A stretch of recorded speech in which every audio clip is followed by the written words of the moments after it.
Next, it's been responsible for producing hundreds of blockbusters from Star Wars to Indiana Jones to The King's Speech. Elstree Studios is celebrating 100 years of filmmaking in North London, and a documentary is being released to celebrate the centenary. Ruth Zorko has more on Boreham Wood's answer to Hollywood.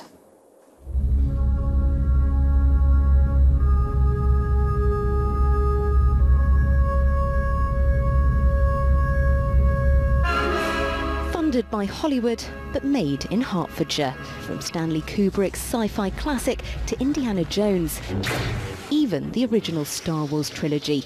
Dozens of movies you might think American were actually made right here, in a place even the stars admit is rather ordinary. This could be any high street in any British town, but behind these everyday shops and houses are studios where crew members and artists have been making film and television magic for 100 years. This is Boreham Wood, the British Hollywood. Elstree and Boreham Wood are celebrating a century of filmmaking.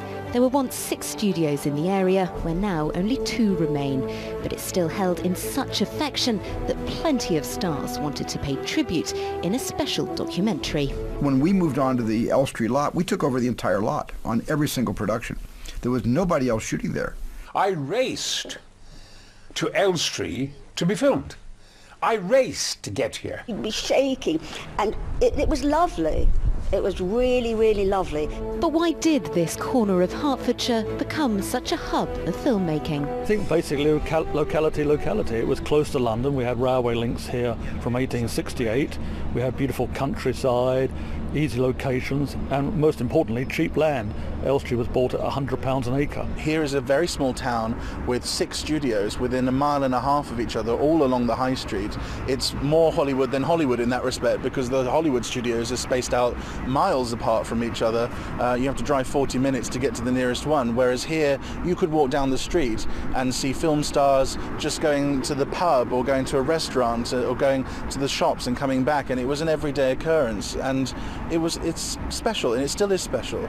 So special, in fact, they once sacked a young Simon Cowell from his job as a runner on set. 100 years of high standards that sometimes even music moguls in the making can't meet. Ruth Zorko, ITV News, Elstree.